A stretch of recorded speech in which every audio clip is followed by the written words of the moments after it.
Buenas noches con todos. Bienvenidos al segundo webinar Biofeeder, cuyo título es Calidad de agua y capacidad de carga en el cultivo de camarón. Quien les habla es Carlos Chin, gerente de asesoría técnica de la empresa Biofeeder. Vamos a empezar la conferencia con explicar cuál es la óptima calidad de carga que produce la máxima rentabilidad con sostenibilidad. Eso quiere decir que le da en el tiempo la misma capacidad de producir rentabilidad al negocio, en este caso el cultivo de camarón. Ahí pueden ver que sin estrés el camarón crece saludable, mientras que cuando hay estrés ocurre enfermedad y luego cuando la piscina sobrepasa la capacidad de carga, pues sobreviene mortalidad de camarones. Ahí también pueden ver una canoa que está al borde de perder toda la eficiencia, aumentando el riesgo del bote, y un camión que ya sobrepasó su capacidad de carga, ¿no? En cuanto a lo que podemos ver que afecta la capacidad de carga y la calidad de agua de una camaronera es, primeramente, el entorno natural y sus condiciones.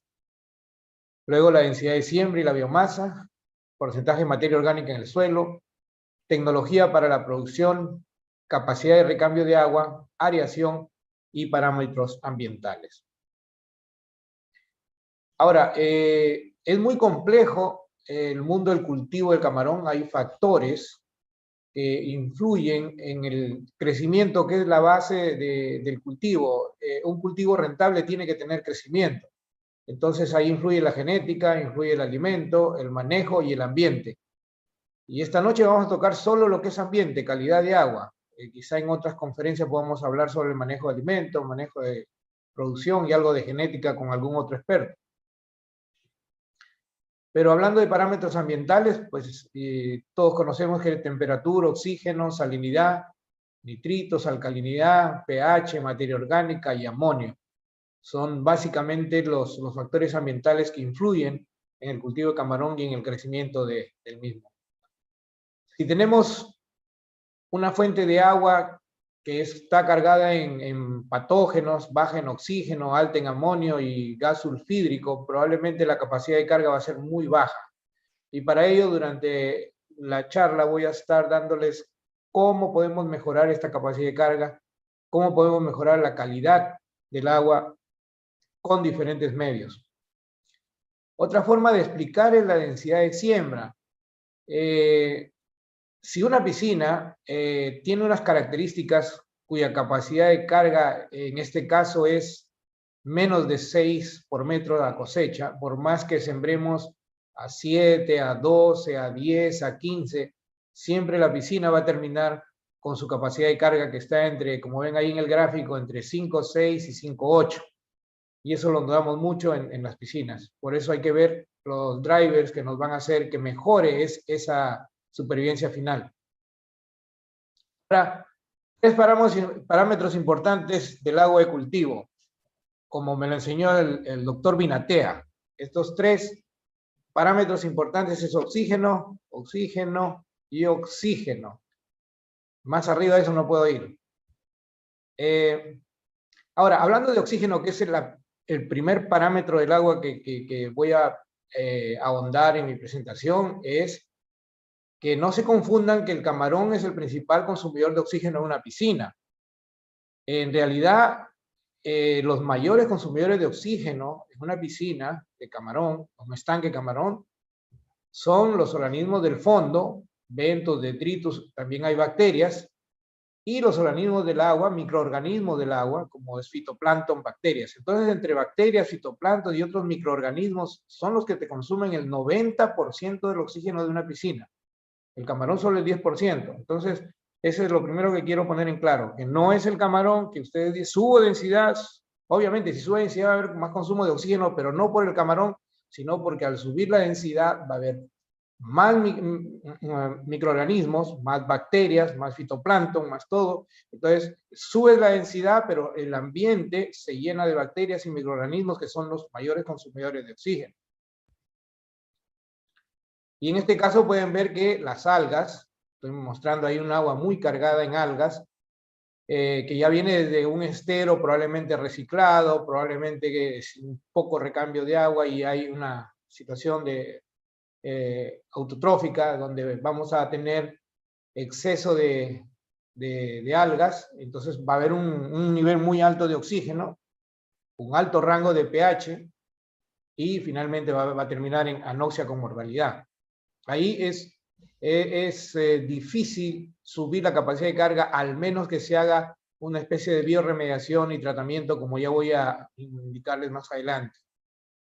El florecimiento de microalgas normalmente se hace en ambientes donde hay mucha carga orgánica y de hecho existe un tratamiento que normalmente lo recomiendo, porque si no vamos a tener un cambio de pH muy drástico, cuando por ejemplo tenemos transparencias de 10 a 20, donde hay súper exceso de microalgas, y también donde tenemos una transparencia de 25 a 30, donde ya hay exceso, pero es más tratable, para llevarlo a un nivel óptimo de 30 a 40 centímetros de transparencia, cuya curva de pH por fin llega a una estabilidad que puede mejorar la calidad del agua, que puede mejorar la calidad del camarón, etc. Pero si no se mejora, va a ocurrir un crash, porque si ya los niveles de nitrógeno, fósforo y micronutrientes del agua se caen por el exceso de microalgas, ocurre un colapso, un crash, donde parte de las algas muertas van a flotar y otras van a llegar al fondo del estanque. Entonces, y lamentablemente en estos casos son las cianofitas las que más presencia tienen, las que nuevamente del colapso van a volver a tomar la columna de agua, y el colapso va a traer exceso de amonio, va a complicar la cantidad de oxígeno, sobre todo en las noches, y entonces vamos a querer resolver el problema de dos maneras. Eliminar la alga muerta para que no haya mucho amonio, y por otro lado, bajar la población de fitoplancton para que no vuelva a ocurrir este crash de algas y también en muchos casos anoxias y hasta barbeo de los animales. Uno de los principales algicidas que voy a recomendar es el peróxido de hidrógeno. El peróxido de hidrógeno está corroborado, como ven en ese estudio del Dr. Boyd, de que logra controlar el exceso de algas en las piscinas con camarón.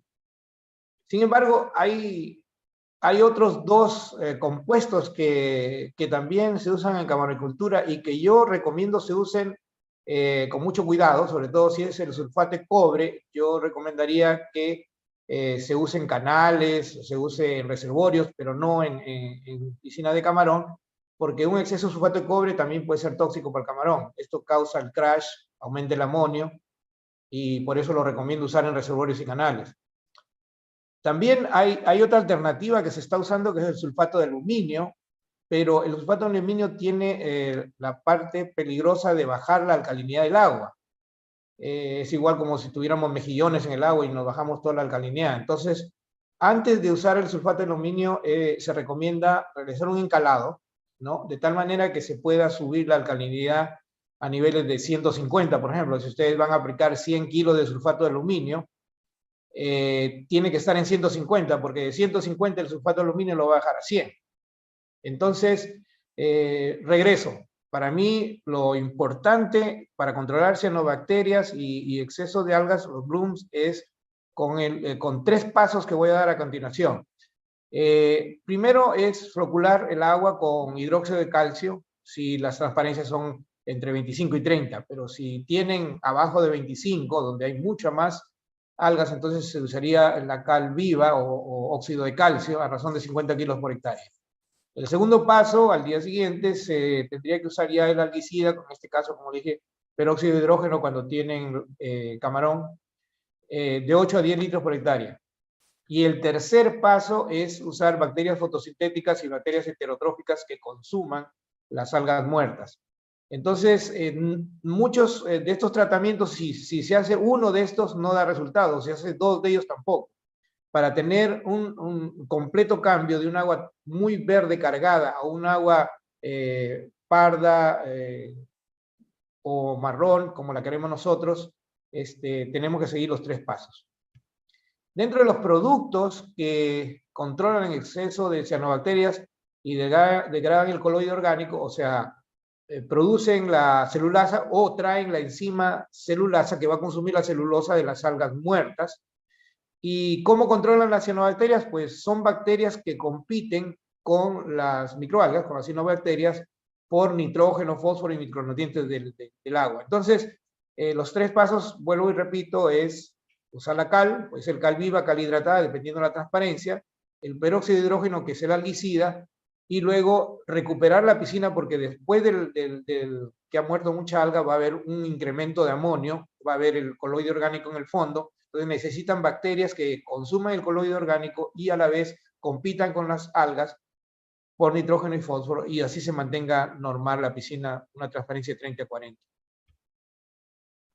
Voy a hablar también sobre la saturación de oxígeno en el agua. Por ejemplo, estoy poniendo una agua desalinada de 30 partes y una temperatura de 26.7. Digamos que nos dio eso y quiero saber cuál es mi saturación. Primera regla en el oxígeno: menos salinidad, más oxígeno. Menos temperatura, más oxígeno. Eso quiere decir que en época de calor va a haber menos oxígeno, y en época, de calor, y de época de lluvia, de baja salinidad, o de temporada seca, va a haber menos oxígeno. Entonces, menos salinidad, más oxígeno. Menos temperatura, más oxígeno. Ahora, volviendo al ejemplo, la forma de medir la saturación, pues es el oxígeno medido sobre el tabulado por 100, en este caso, 6.47 fue el oxígeno que se midió, ¿no? Temperatura, buscamos en la tabla, temperatura de 27 grados casi, y salinidad de 30. Nos dice que la saturación de oxígeno es en 6.7, ¿no? Y entonces, si tenemos 6.47, nos dice que está con 1.25.7 de saturación. Pero en la actualidad ya hay instrumentos que te miden directamente esta saturación de oxígeno en las piscinas. Entonces recomiendo, si toma tiempo o no pueden calcular directamente, pueden comprar un aparato que directamente mide oxígeno, mide la saturación del agua.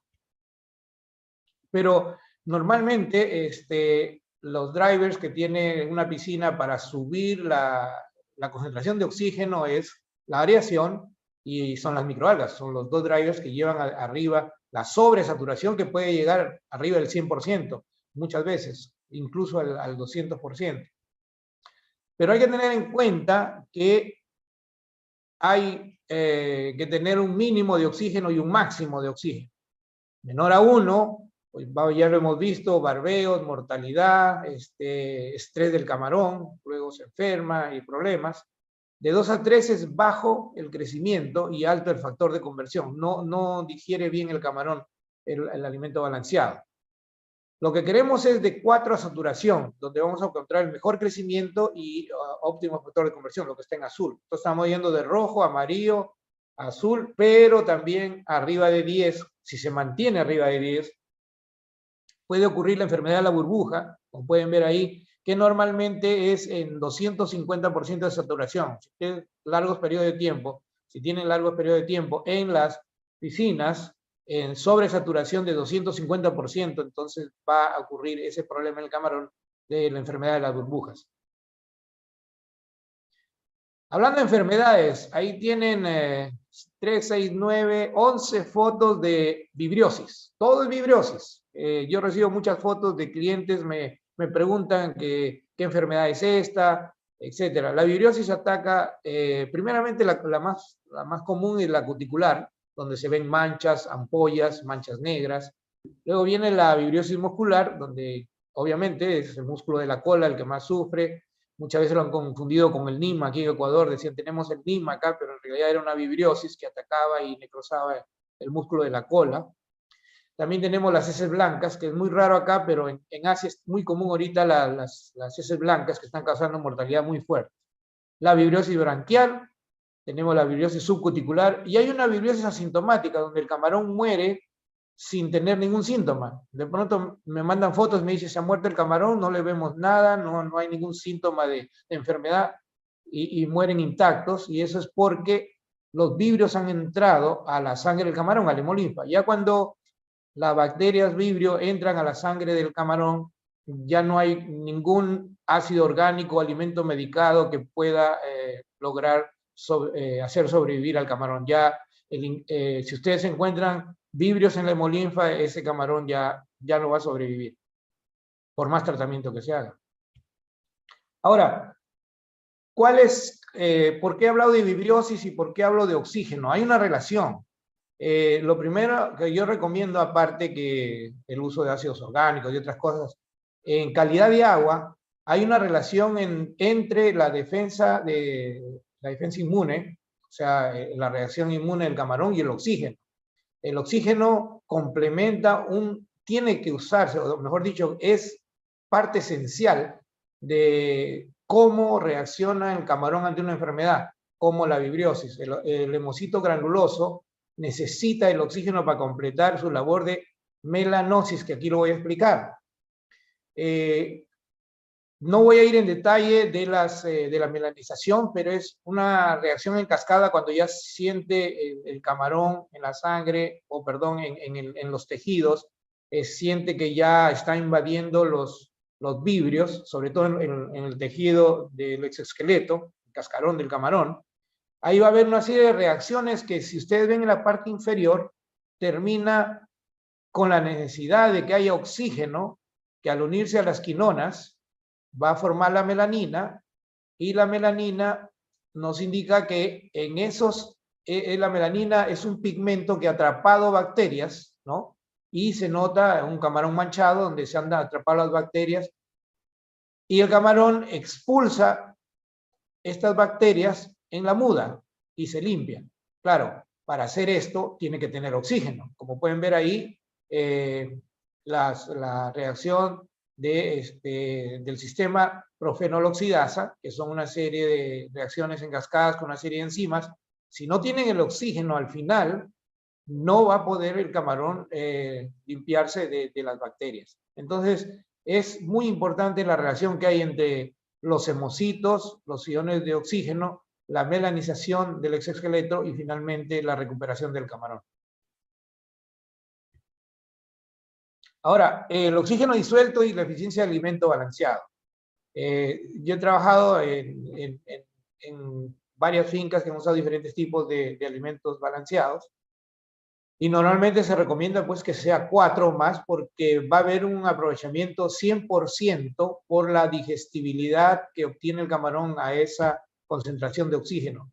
Si el oxígeno baja de 3, entonces el aprovechamiento del alimento va a ser 65%, porque disminuye la digestibilidad del alimento. Y finalmente, cuando tenemos oxígenos menores a 2 y alimentamos, prácticamente no vamos a obtener ninguna conversión, porque la digestibilidad es casi nula. Entonces, hablemos de 2, 3 y 4 ppm. Por eso yo recomiendo normalmente que la alimentación empiece cuando el oxígeno está arriba de 4, que es normalmente después del 10 de la mañana, en algunos casos puede ser al mediodía, en otros casos en la tarde. De hecho, en esta época fría yo recomiendo empezar toda alimentación en la tarde. En las mañanas dar lo menos posible, la dosis más baja, si posible. ¿Por qué? Porque en la mañana está bajo el oxígeno, y el oxígeno más alto lo tenemos por la tarde, al igual que la temperatura. Y si tenemos una buena oxigenación, pues eso va a ser un éxito, va a haber crecimiento, va a haber mejor defensa de las enfermedades, las bacterias buenas, por ejemplo, las que convierten el amonio en nitrito y en nitrato, como la Nitrobacter, las Nitrosomonas, van a hacer su trabajo, o los bacillus también.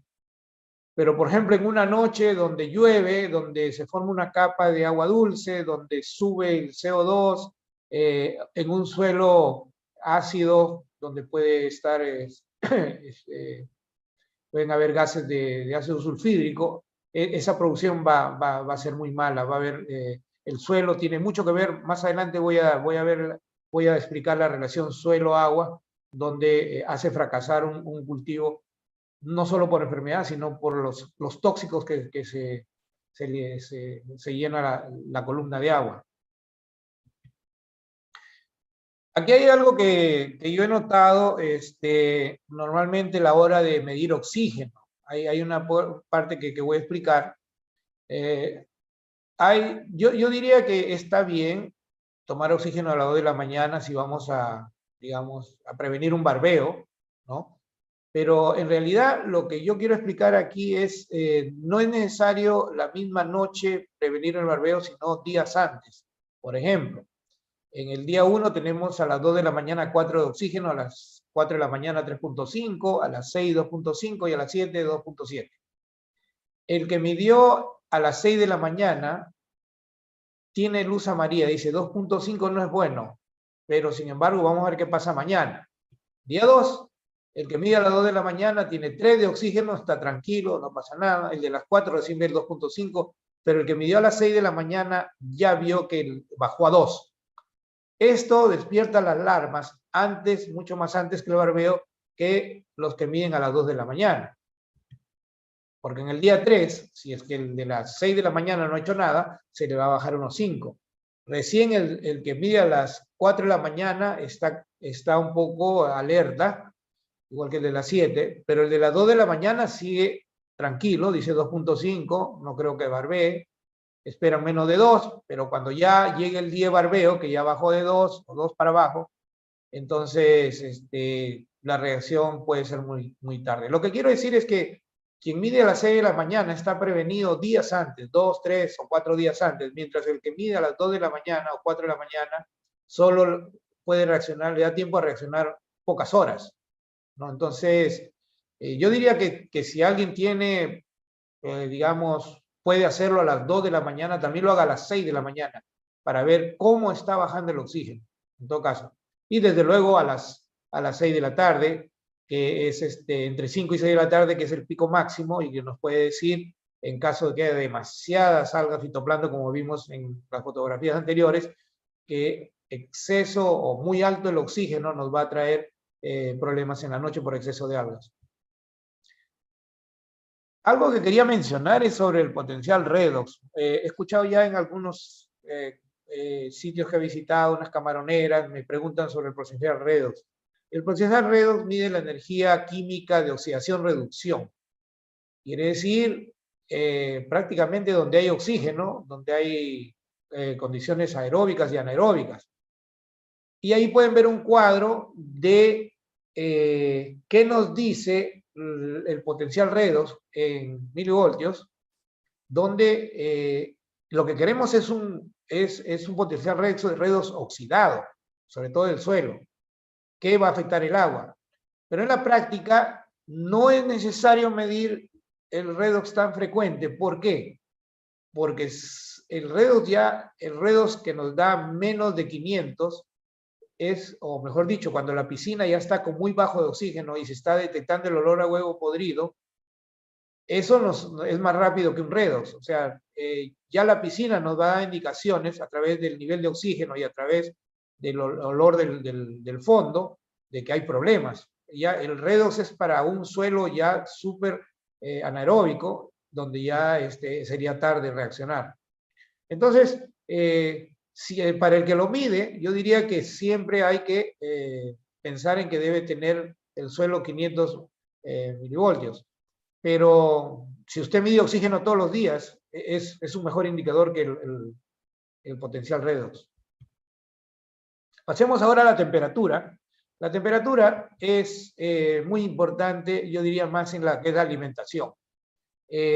Vamos a mostrar un ejemplo clásico que quizá muchos de ustedes ya lo han visto en publicaciones con el doctor Linsuan, donde tomo los tiempos entre intestino lleno, intestino vacío y evacuación de heces. O sea, empezamos con animales con intestino vacío, los animales tenían 12 gramos, se llena el intestino, tomamos el tiempo a diferentes temperaturas. Las temperaturas que pueden ver ahí es 24 grados, 26 grados, 28 grados, 30 grados, 32 y 34 grados. Vean la diferencia entre 24 y 34 grados cuando se inicia la excreción de heces. En 24 grados toma de 90 a 105 minutos, mientras que conforme sube la temperatura va tomando menos tiempo, hasta que en 34 grados toma 20 minutos. O sea, desde que el animal ingiere y evacúa heces, es un tiempo muy corto, 20 a 35 minutos en 34 grados en la temporada calurosa. Entonces hay que procurar no subir, no alimentar arriba de 32 grados, porque normalmente el camarón va a necesitar entre 35 a 40 minutos para tener una buena digestión. Y cuando tomamos el tiempo entre el momento que ingiere y luego totalmente evacúa las heces y se queda con el estómago vacío, en 34 grados lo hace en 2 horas. Pero en 24 grados, que hace frío, toma 4 horas. Por eso no es conveniente en el frío alimentar cada 3 horas, porque no le damos el tiempo suficiente al animal para que pueda digerir bien y pueda completar su ciclo de alimentación. Entonces, tanto en la alimentación manual como en la alimentación automática, sugiero que los periodos de alimentación sean más largos. En alimentación manual, por lo menos que haya 6 horas entre una dosis y otra, porque si no, siempre vamos a encontrar sobras. Entonces, la digestión del camarón es mucho más lenta en temperaturas bajas. Igual con los comederos, si pueden ver ahí, después de 2 horas en el frío, en 2 horas vamos siempre a encontrar sobras, porque no le damos el tiempo suficiente. En 26 grados vamos a encontrar de 27 a 60% de sobras. Ya en 28 grados baja 5 o 10% de sobras. Y en la temperatura de 30, 32, 74, en 2 horas desaparece. Entonces, el mayor consumo se logra arriba de los 30 grados, y es por eso que muchas veces vemos que en menos de una hora ya no encontramos sobras en los comederos. O si empezamos a alimentar por un lado de la piscina, cuando terminamos ya el primer comedero está limpio. Y eso es porque estamos alimentando a una temperatura muy alta. Y una consecuencia de alimentar a temperaturas muy altas es que lo que hemos visto, exceso de fitoplancton, crash de algas, incremento de amonio, etcétera, que ya lo he explicado anteriormente. Si se alimenta, ahí podemos ver una foto donde yo trabajaba en China, donde el exceso de algas y había anoxias y era un problema el amonio, y tuvimos que remediarlo con bioremediación. Nuevamente, el consumo de oxígeno, la ventana de alimentación que le estoy mostrando ahí, es lo que estamos observando en los hidrófonos durante la época fría, que normalmente está alimentando el animal desde la media tarde hasta la medianoche. Y todo está relacionado a temperatura y oxígeno. Entonces, si alguien me pregunta cuál es la temperatura óptima para que pueda asimilar mejor los nutrientes del alimento balanceado, es 28 a 31 grados. Y son estudios de digestibilidad, tiene mucho que ver con eso. En cuanto al pH, que es otro parámetro muy importante, yo lo ligo más a lo que es la muda. ¿Y el pH qué es? Bueno, el pH baja en el día y sube, baja, perdón, en la noche y sube en el día. En la noche baja porque durante la noche todos los organismos de la piscina están produciendo CO2. Al producir CO2, el CO2 hace una reacción que lleva hacia la parte ácida al agua. Entonces el CO2 en la noche, conforme se va produciendo CO2, va bajando el pH. Y en el día se absorbe el CO2 por las microalgas. El fitoplancton absorbe el CO2 y el pH sube. Esta es la reacción que pasa en la noche cuando tenemos demasiadas algas. Están produciendo CO2, bacterias están produciendo CO2, y entonces vamos a terminar con iones de hidrógenos que son los que hacen que el agua se haga más ácida. Esa es la reacción del CO2. Entonces, cuando tenemos extremos de pH, es un problema, sobre todo si nos mantenemos en pH alto, va a ser, la muda se va a retrasar, el animal no va a crecer muy bien. Lo que queremos es tener un pH entre 7,7 y 8,3. Y cuando el pH está muy ácido, muy bajo, va a haber muda continua. Esto quiere decir que nunca endure el camarón, y hay muchos problemas a la pesca cuando uno quiere cosechar. A veces me consultan, me dicen, oiga, no endure el camarón, ¿qué está pasando? Y la mayoría de casos que yo escucho es porque hay un exceso de aplicación de melaza, probablemente exceso de algas, que se baja el pH y eso hace que el camarón siempre esté blando. Entonces, ¿qué hay que hacer? Subir el pH con cal, ¿no? El pH se sube con cal. ¿Cuál es la más efectiva en subir el pH y la alcalinidad? Obviamente es el hidróxido es mucho más rápido. El carbonato también sube, pero toma más tiempo. El hidróxido lo hace en poco tiempo. Digamos, si queremos subir el pH, lo podemos hacer en 2 o 3 días, mientras que probablemente el carbonato va a tomar el doble de tiempo. Y también me preguntan si hay que aplicarlo en lechada o aplicarlo en polvo. Miren, ahí tienen la explicación. Es mejor aplicarlo en lechada porque va a haber un menor cambio drástico del pH. Lo que queremos es que no se estrese el camarón. Si lo aplicamos, en ese caso están aplicando el lado derecho cal viva y se aplica en polvo, el pH sube repentinamente, puede subir de 8 a 12, de una, y mucho del polvo se pierde y no es la forma. Por eso, si se aplica la cal, tiene que ser líquido. Ahora, la alcalinidad tiene que ser alta para mantener un pH estable. Yo recomiendo en esta época de mancha blanca, en esta época de mejillón, en esta época donde todos los problemas de alcalinidad aparecen, es mantener una alcalinidad siempre arriba de 150. Con alcalinidad arriba de 150 se puede mantener, digamos, un escudo contra la mancha blanca. El evento va a ser más suave y también en el caso de los mejillones no va a afectar tanto la alcalinidad del agua. Entonces, con una buena alcalinidad arriba de 150 el pH es muy estable, pero si la alcalinidad es baja, digamos 100 o menos, entonces el pH es muy inestable. Entonces, digamos que la alcalinidad es la que es el driver del pH. Y hablando de alcalinidad, pues predomina en 7 el dióxido de carbono, predomina los bicarbonatos entre 7 y 8.3, en pH de 9.5 a 10.5 predominan los carbonatos y arriba de 11 pues los hidróxidos. Entonces es una curva que no voy a entrar en detalle porque vamos a hablar de ella más adelante. Ahora, la relación directa de la alcalinidad con la mancha blanca ya está probada. Se han hecho unos estudios en Asia, en Tailandia, en China, donde se ha probado que el síndrome de la mancha blanca, bueno, acá en Ecuador hicimos un trabajo pionero con la temperatura. Aquí se supo que la temperatura, en alta temperatura, pues la mancha blanca era con menor incidencia o, digamos, con eventos muy leves. Sin embargo, ahora en el frío, hay muchos ataques de mancha blanca, lo veo por toda la zona camaronera del Ecuador, y eso tenemos que cuidarnos con aplicaciones de hidróxido.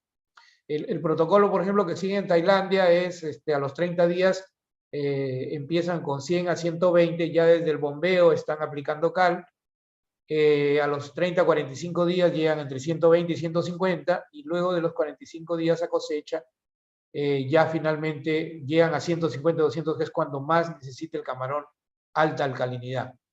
Ahora, ¿cuál es el techo de la alcalinidad? 300. Más de 300 no recomiendo.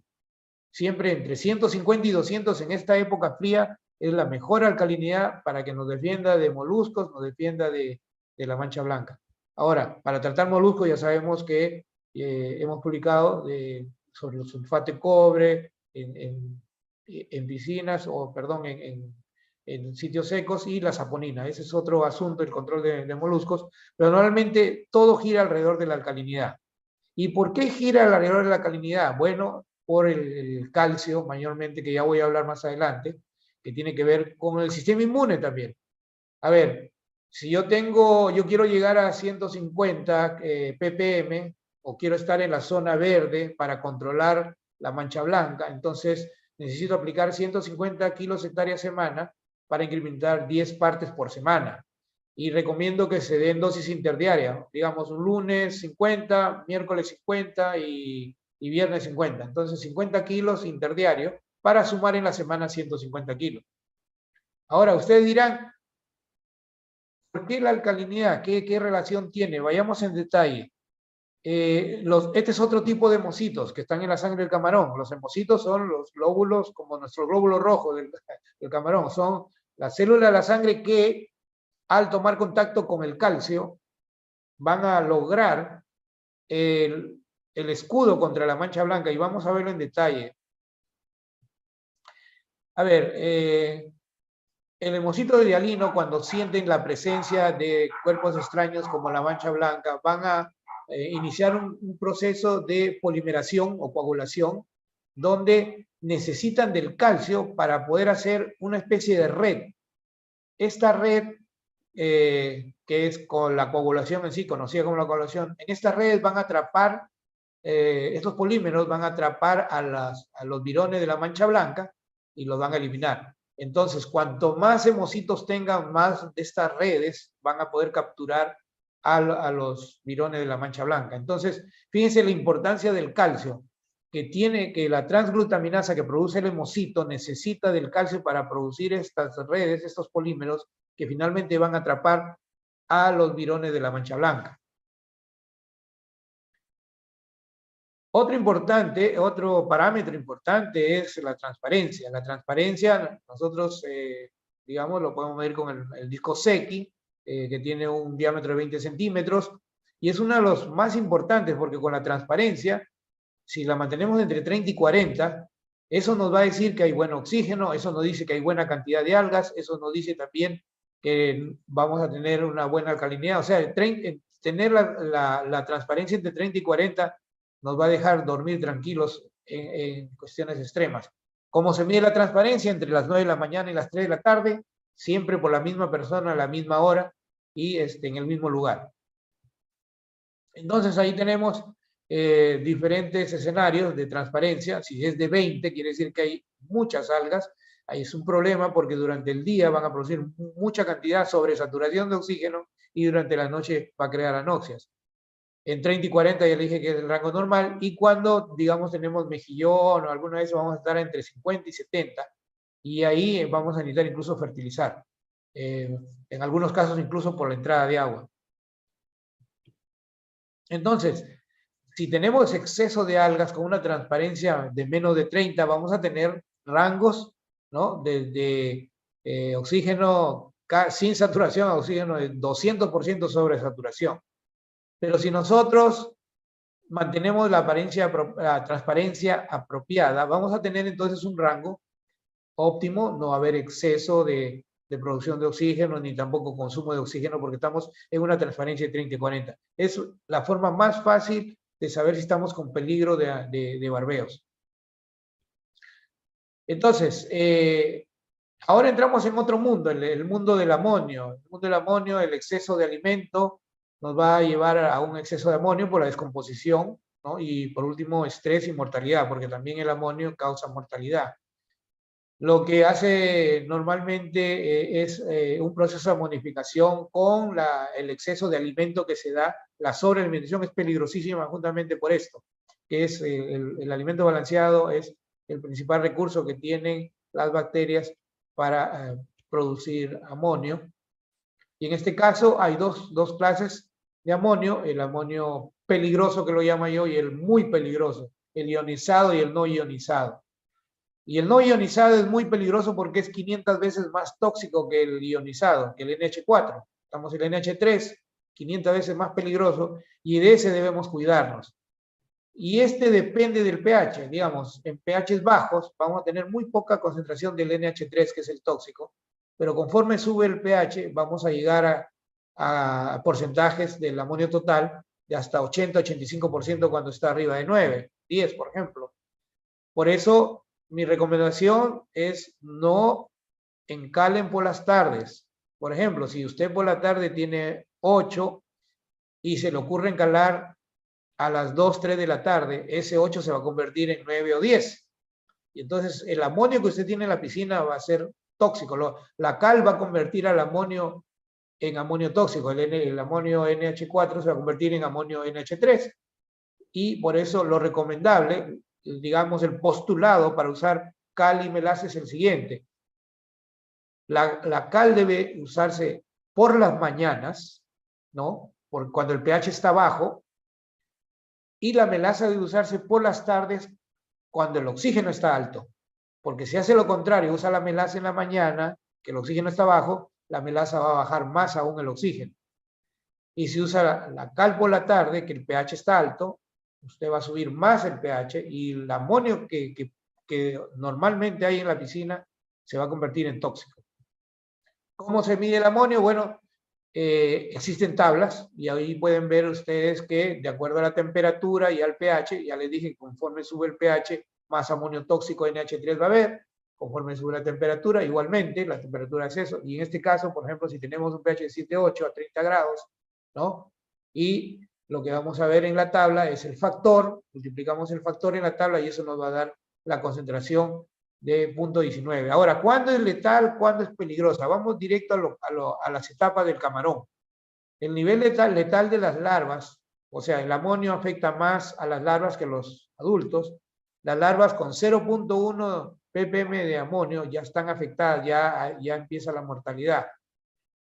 En los juveniles, digamos, los que ya van a transferir de precría, este nivel ya sube a 0.31, ¿no? de NH3, del amonio tóxico, pueden resistir hasta ese nivel, de ese nivel para arriba y empieza la mortalidad. Y en el caso de los adultos es 1, un ppm de NH3. Por eso hay que saber cuando medimos amonio si estamos hablando de una precría, si estamos hablando de una piscina hija o una piscina de engorde, etc. Y de acuerdo al tamaño del camarón, cuanto más grande va a resistir más al amonio tóxico, que es el NH3. Hay una aplicación de Blue Aqua donde ustedes pueden bajarla en su celular y ahí rápidamente le estoy diciendo cómo se calcula el amonio tóxico. Usted le pone clic a Banamey, amonio libre, ingresa la temperatura, ingresa el pH, el valor del amonio total y eso le va a decir si es letal, subletal o está en condiciones óptimas. Ahora, mucho del control de amonio erróneamente se cree que se puede controlar con melaza solamente, y no es así. Si la melaza no va acompañada de las bacterias que consumen amonio, no va a hacer ningún efecto, como pueden ver en el cuadro. Ahí ven ustedes que la melaza sin bacterias, después de 2 días, se mantuvo el amonio sin bajar, de 8, 8, 8. Sin embargo, la melaza con bacterias bajó en pocas horas, de 8 a 0 prácticamente. Entonces, es muy importante que el amonio sea controlado con bacterias más melaza, que es una acción más rápida. Uno de los que yo recomiendo es el Pro 4000X, que es un componente en seco, en pastillas. Está corroborado de que son bacterias Bacillus que son muy eficientes, tienen la concentración y rápidamente con melaza logran bajar los niveles de amonio. También Nitrobacter, Nitrosomonas lo hacen, pero los líquidos tienen una acción más lenta y probablemente puede que una de las bacterias predomine más que la otra. Mientras que si usan bioremediadores en seco, como la acción permite una concentración exacta de la cantidad de bacterias que queremos, por lo menos 10 a la 8, 10 a la 9 de las bacterias que van a consumir el amonio y lo dejan en 0. Si van a usar melaza con estas bacterias, no necesariamente, si el amonio no está muy alto, las bacterias hacen el trabajo sin necesidad de melaza. Pero si el amonio está muy alto y está en niveles muy peligrosos, entonces sí se necesita usar la melaza. Y la dosis es 1 litro de melaza por 1 kilo de alimento.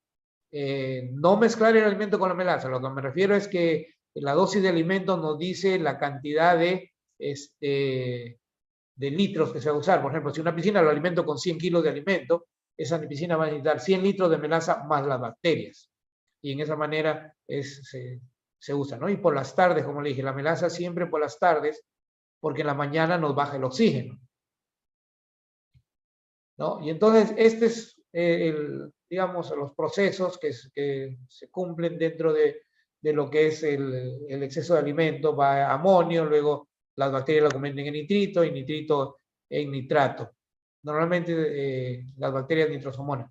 Pero nitritos, a ver, ¿qué podemos decir los nitritos? Los nitritos en baja salinidad son muy importantes y causan mucha mortalidad cuando se incrementan. Y los nitritos los produce la descomposición del alimento, amonio, nitritos, nitratos, como le dije.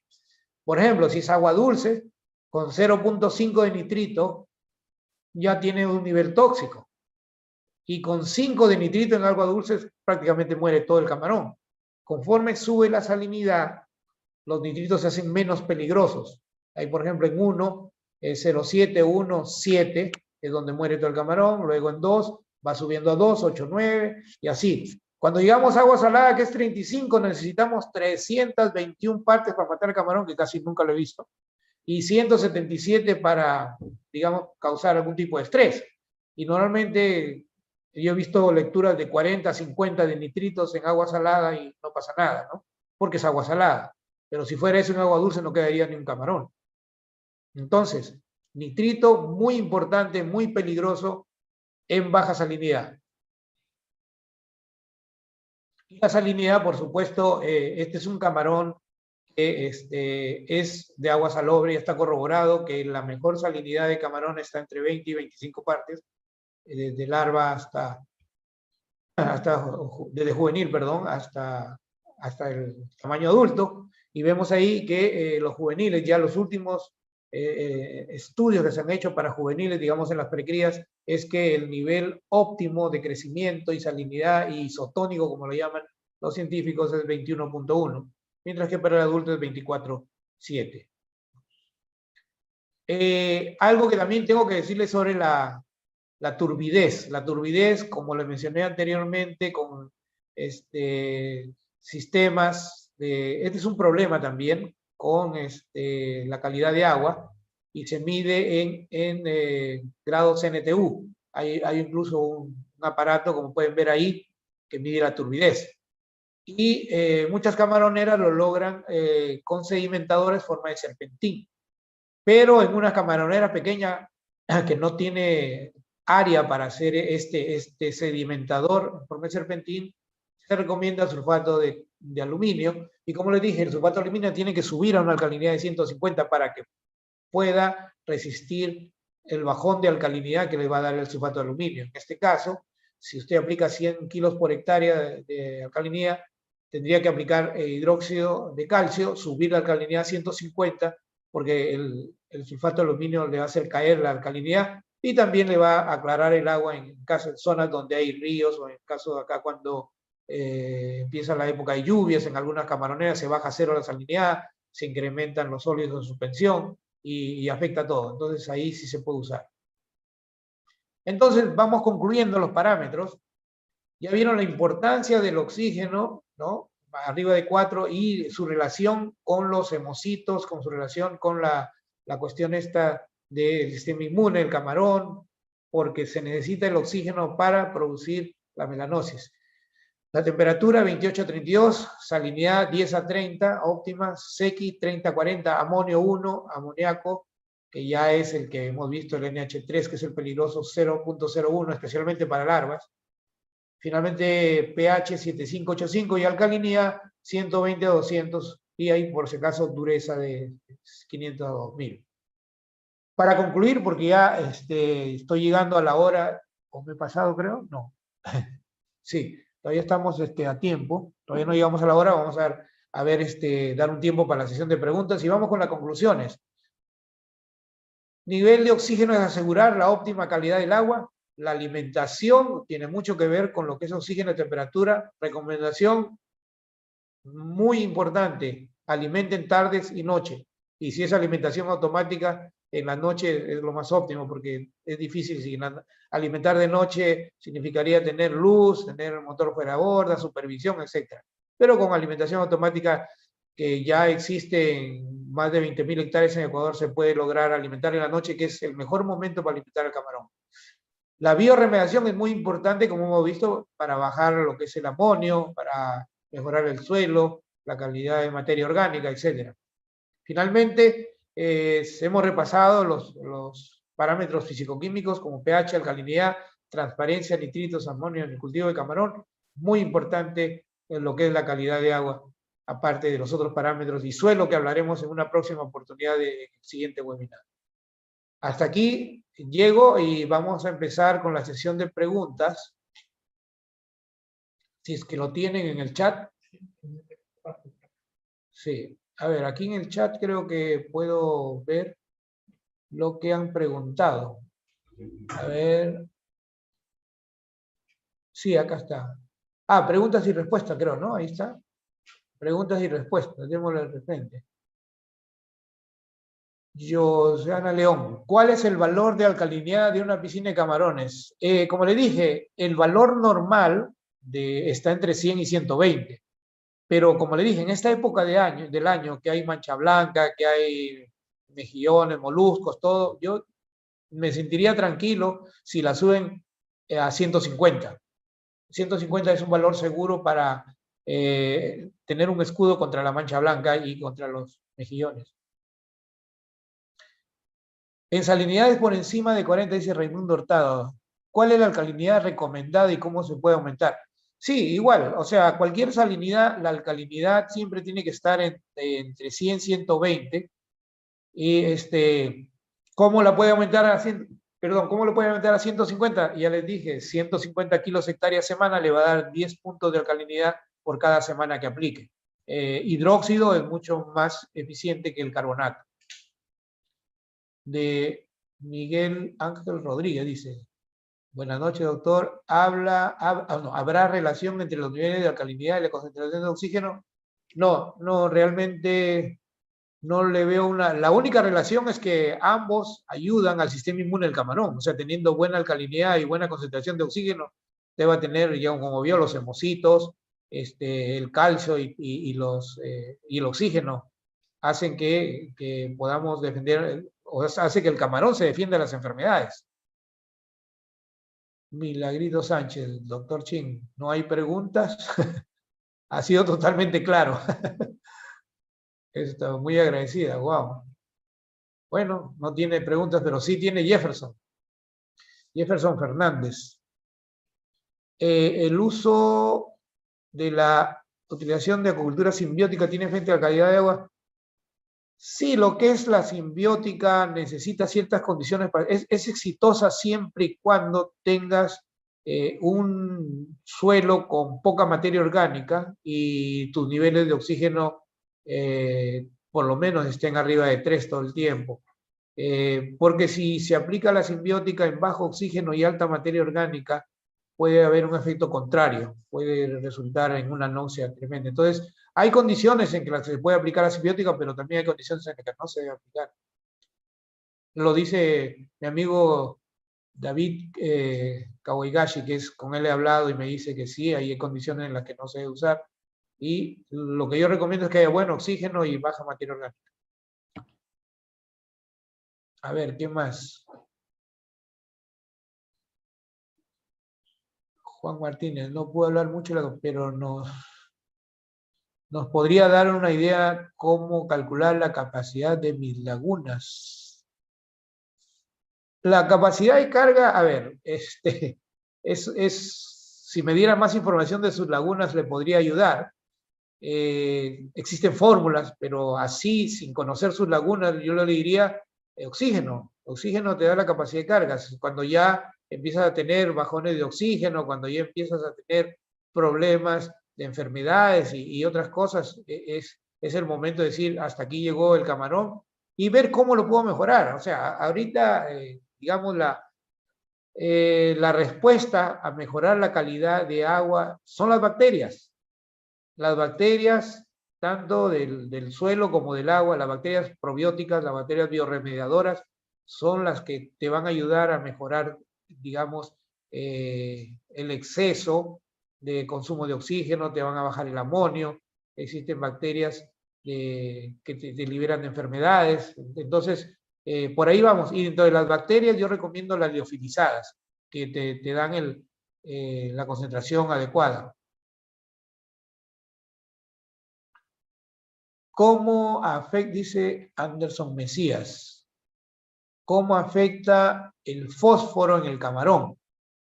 Bueno, a ver, tendría que tener, digamos, un mínimo y un máximo, ¿no? Estamos hablando de 0.5 ppm de fósforo. Si usted tiene ya 2, 3 de fósforo, va a tener problemas, sobre todo con cianofitas. Las cianofitas en baja salinidad, si usted le tiene alto el contenido de fósforo, digamos 4 o 5 partes de fósforo, en algún caso he visto hasta 10 partes de fósforo, va a haber un bloom de cianofitas. La cianofita le encanta el fósforo en baja salinidad. Javier Reynel, ¿qué opinión a medida de una simbiótica? Eso ya lo comenté también. Primero, simbiótica debe usted usarlo con un suelo que tenga una buena bioremediación, ¿no? O sea, se puede usar la simbiótica, pero previo a eso hay que hacer una buena bioremediación del suelo. Y en uno de los webinars en adelante voy a tocar ese tema de bioremediación y voy a indicarles cómo se hace el tratamiento, sobre todo en la reducción de materia orgánica y viendo los productos que hay en el mercado. Sobre todo las bacterias bacillus, que es la que se digieren la materia orgánica y el coloide orgánico.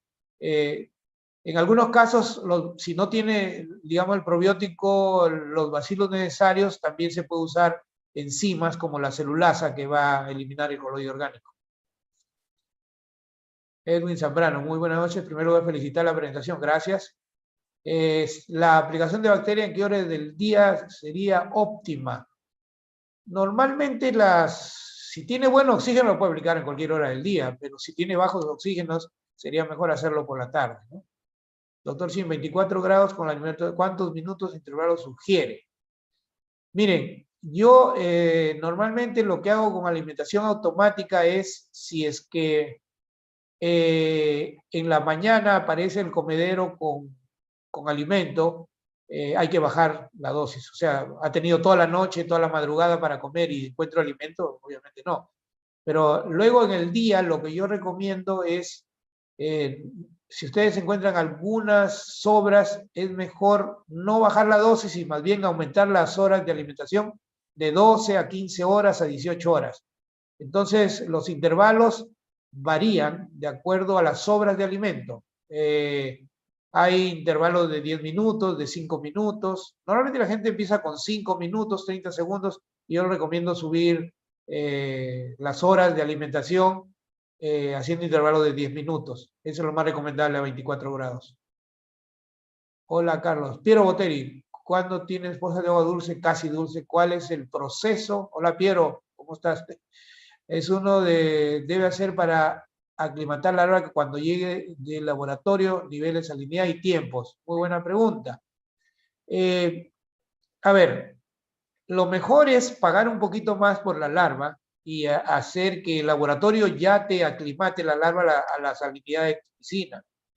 Tengo entendido que ahora los laboratorios te cobran un pequeño extra precio y te lo aclimatan ya de hasta 0 grados. 0 partes por 1000, sí, te lo pueden. Lo más común es que la mayoría de los laboratorios te la dejan en 5 partes, pero sé de algunos que por un precio un poquito mayor te dejan ya la salinidad igual a la de ¿cómo se llama? A la de la piscina que vas a sembrar, ¿no? ¿Quién más? A ver, ¿quién está ahora acá? Se me fue. Han salido un montón de preguntas aquí. A ver, vamos a ver si tenemos tiempo. Todavía tenemos tiempo para seguir.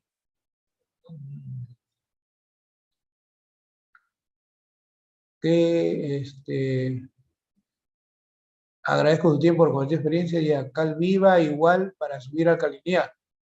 Sí, la cal viva, pero estresa al camarón porque la cal viva te sube digamos, de 8 a 12, de una. Entonces la cal viva, y también por la gente, no, entre el hidróxido y la cal viva, entre el óxido de calcio y el hidróxido, no veo mucho, prefiero el hidróxido porque va a subir menos el pH.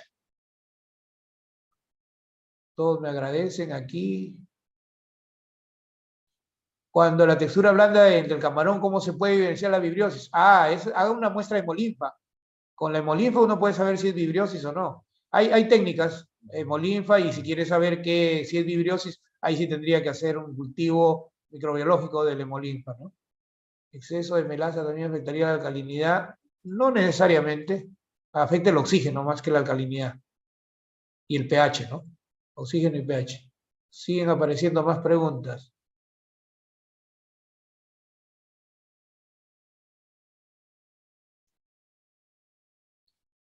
¿Carbonato de calcio surge algún efecto si es aplicado después de la pesca sobre el suelo húmedo? No, el carbonato de calcio se usa justamente para eso, para suelos que necesitan cal, puede usar carbonato, hidróxido, cualquiera de los dos, dependiendo, a ver, ¿cuándo yo usaría después de la pesca el carbonato? El carbonato, si he tenido un ciclo de cultivo, donde no hubo enfermedad, me creció bien el camarón, hubo buen oxígeno, buenas condiciones, yo usaría carbonato, pero si he tenido un problema de enfermedad, si he tenido mortalidad, si he tenido algún problema ya de algún tipo de tóxico o cualquier cosa que ha afectado y ha hecho o ha producido mortalidad en la piscina, no usaría el carbonato, usaría el hidróxido.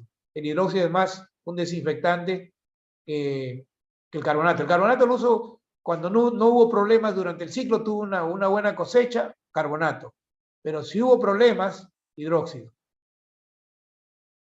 Buenas noches, ¿podría repetir la hora recomendada para aplicar el hidróxido de calcio para subir? No, el hidróxido de calcio siempre les he dicho es por la mañana, tanto para subir alcalinidad, cualquier tipo de aplicación de la cal, hidróxido, carbonato en el agua o óxido es en la mañana. Los nutrientes en el agua de una piscina tienen que ver con el crecimiento, por supuesto, tienen que ver con el crecimiento del camarón. Muchos de los nutrientes del agua, digamos, nutrientes, yo lo veo más como lo que es productividad natural, lo veo, ¿no? Si hablamos de eso, sí, la productividad natural obviamente tiene que ver con el crecimiento del camarón.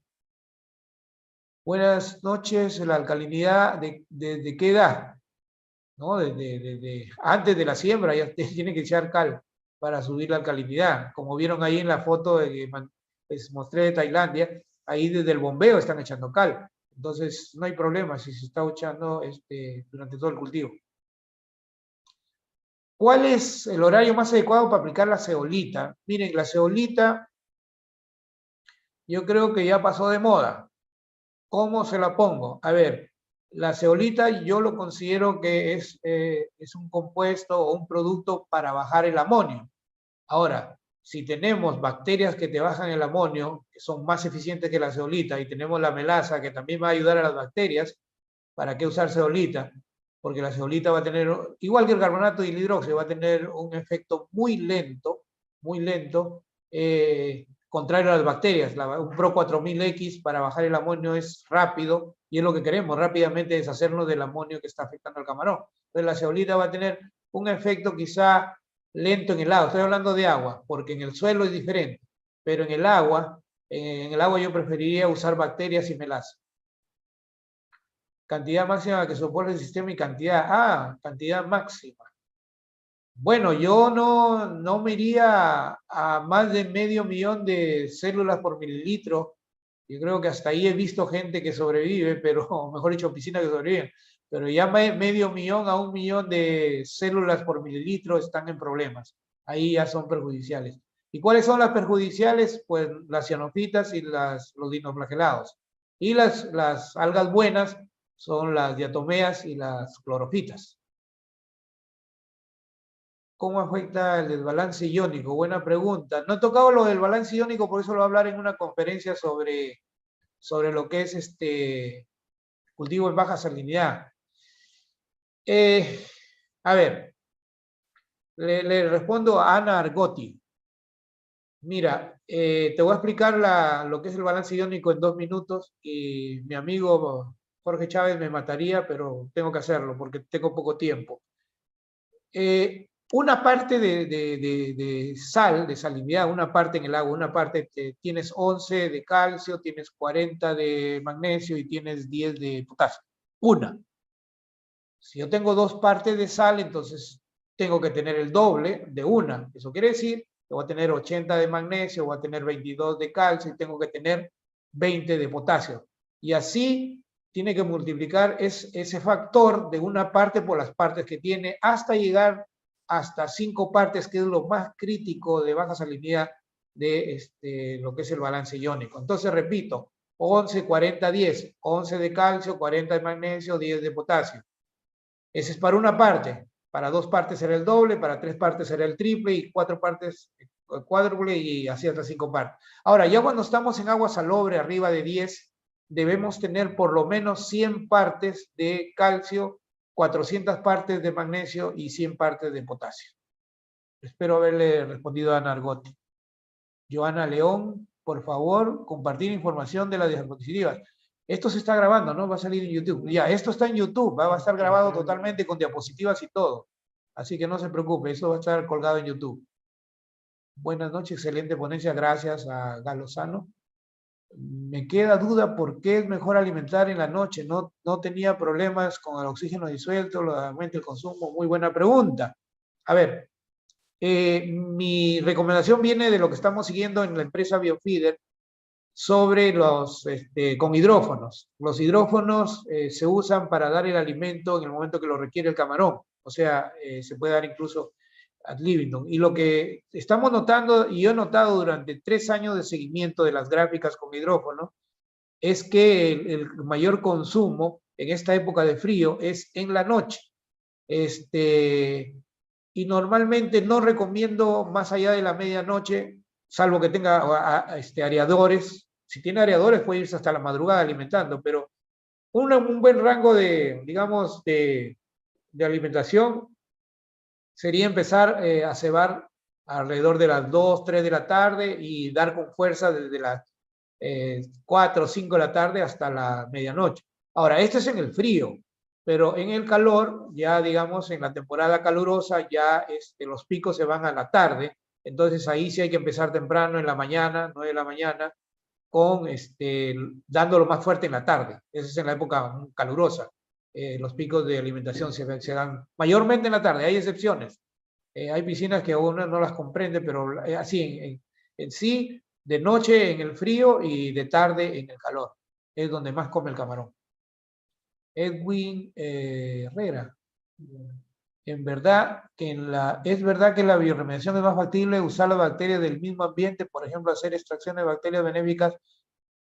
Sí, pero yo creo que ese es un estudio que se hizo, pero no se puede, digamos, si yo quiero atender,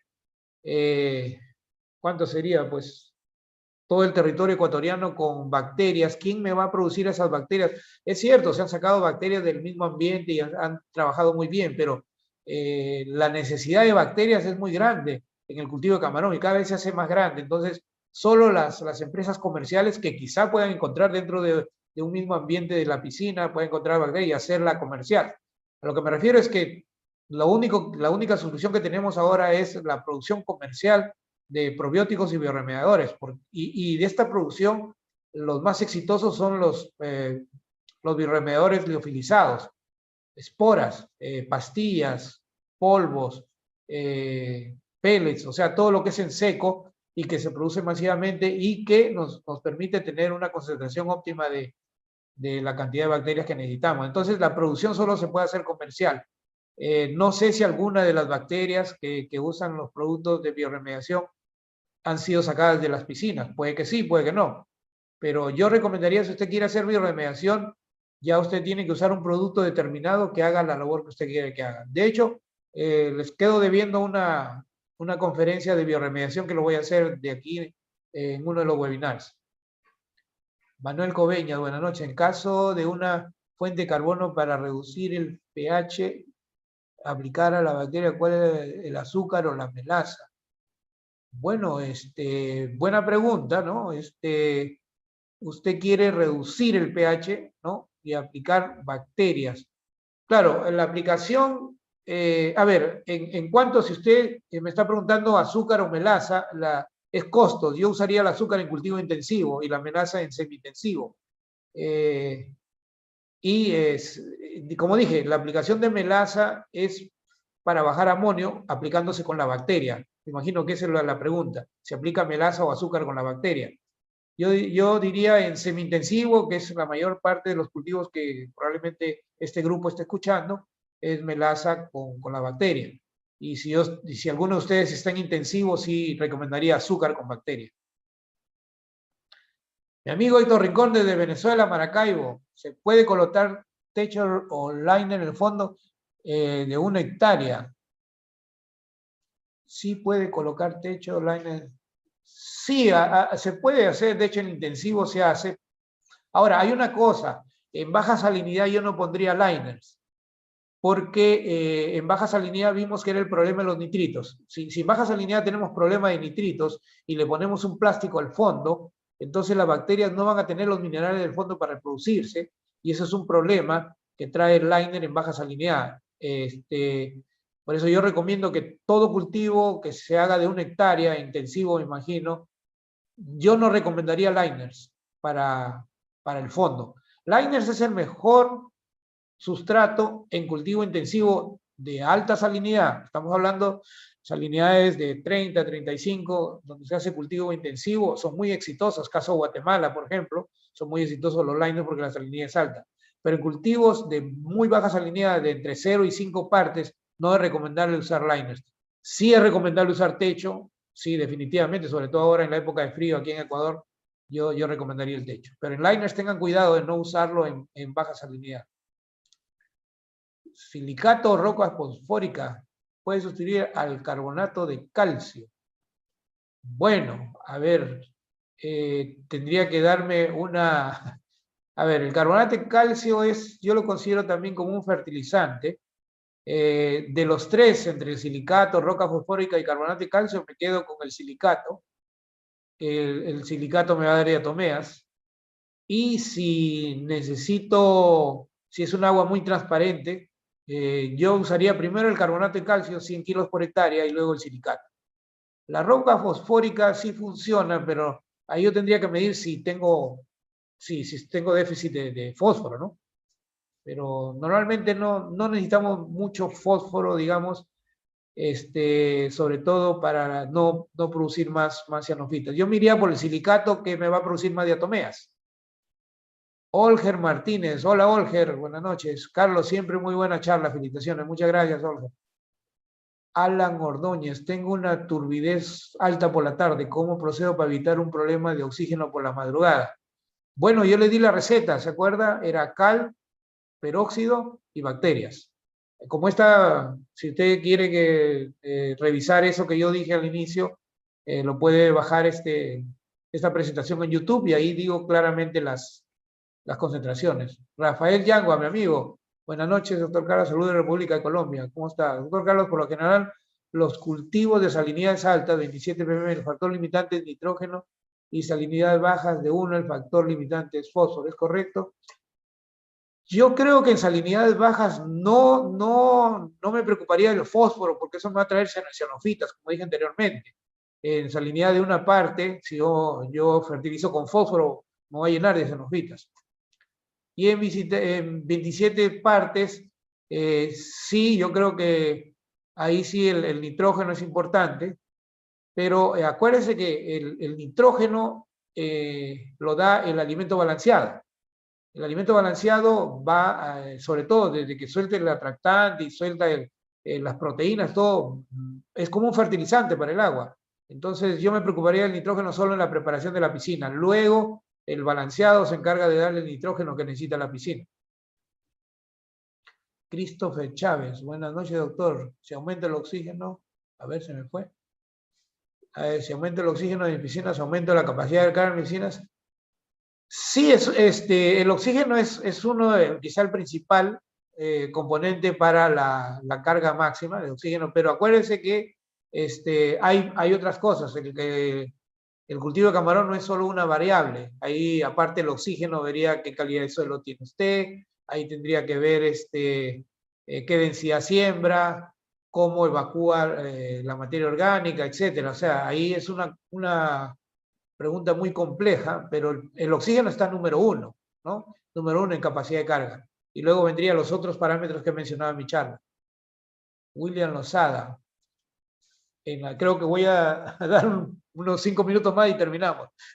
Unas 3 preguntas más y yo creo y acabamos.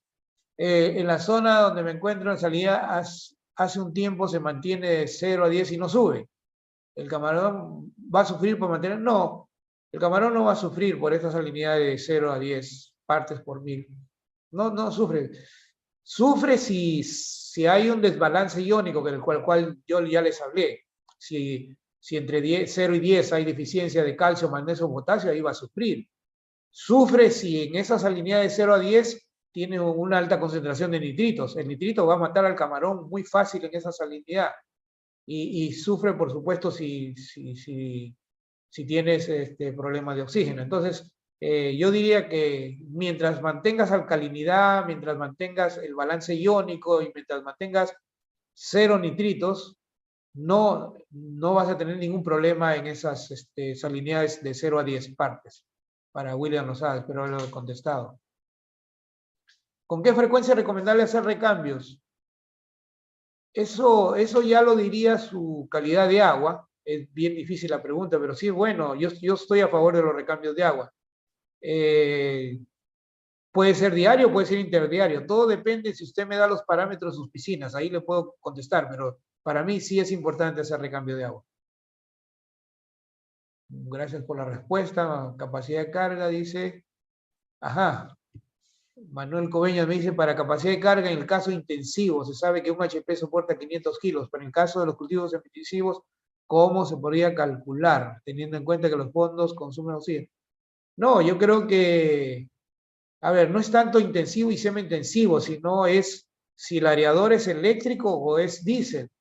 Ojo, un HP es eléctrico para 500 kilos, o 400 diría yo, 500 kilos, 400, pero un HP diésel le da para probablemente no más de 200 kilos, ¿no? O sea, el diésel es menos eficiente. Ahí viene la diferencia, ¿no? Entre diésel y eléctrico, prácticamente. Luego, si es intensivo, no, lo que manda es la biomasa, ¿no? La biomasa y HP. Y el HP lo que manda es si es eléctrico o diésel. El eléctrico te va a dar probablemente 100% y el diésel te va a dar casi la mitad de lo del eléctrico, ¿no? Entonces estamos hablando de 200, 250 kilos para un HP con diésel y 500 kilos para un HP eléctrico. Y dice fermentos que ayudan en la bioremediación. William, yo creo que no hay necesidad de fermentos. Yo me iría por liofilizados. Ahora, lo más efectivo para la bioremediación es productos liofilizados, polvos, pastillas, peles, tabletas, todo lo que está seco te asegura la concentración adecuada y te dura mucho más su efecto dentro de lo que es la bioremediación. Entonces, en lugar de fermentos, yo me iría por liofilizados en seco. ¿Qué afecta el pH elevado, la carga del fitoplancton? ¿Afecta un pH elevado o un pH bajo? No, más bien el fitoplancton afecta el pH. El fitoplancton es el que en la noche va a producir mucho CO2 y te va a bajar el pH y en el día pues va a absorber todo, va a ser una sobresaturación de oxígeno. ¿Cuál se recomienda utilizar? ¿Carbonato de calcio o hidróxido de calcio durante el cultivo? Como le dije, el carbonato tiene un efecto lento. El carbonato es cuando todo está yendo bien en la piscina, pero el hidróxido ya cuando se baja la alcalinidad, cuando hay problemas, el hidróxido es mucho más eficiente para subir el pH o subir la alcalinidad. Héctor Raúl Magallanes. La mejor opción para la virosis de ácidos orgánicos o medicación. A ver, mucha gente considera que ácidos orgánicos son medicación. Si usted se refiere a medicación a antibióticos, ya no recomiendo antibióticos. Medicación, no nada de antibióticos. Ácidos orgánicos sí es lo mejor para la vibriosis interna del camarón, pero para lo externo, ya les dije, es el oxígeno. O sea, si yo tengo que combatir la vibriosis, yo subiría el oxígeno, mantendría una alcalinidad apropiada para un buen pH y ácidos orgánicos en el alimento balanceado. Entonces, afuera mucho oxígeno y adentro alimento con ácidos orgánicos. Y si medicación para usted es antibióticos, no recomiendo antibióticos. Buenas noches, tengo problema de mortalidad, los camarones salen rosados, con deposiciones calcáreas sobre la salinidad cero. Sí, probablemente es mancha blanca. Salen rosados con deposiciones calcáreas sobre es mancha blanca, de hecho.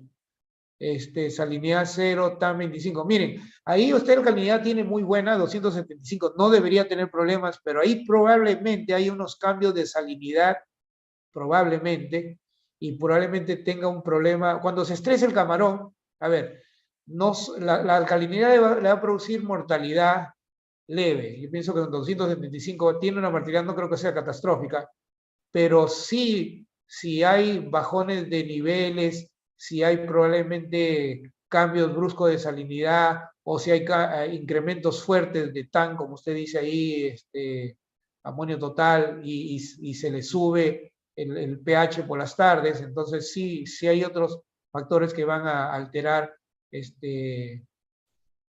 van a alterar al camarón y va a tener problemas de mancha blanca. Rubén Ceballos, mejor explicado imposible. Muchas gracias, puntos importantes a usar. Gracias, Rubén. Me alegro que haya sido bueno. Buenas noches. Bueno, ya me están dando buenas noches. Así que vamos a cerrar.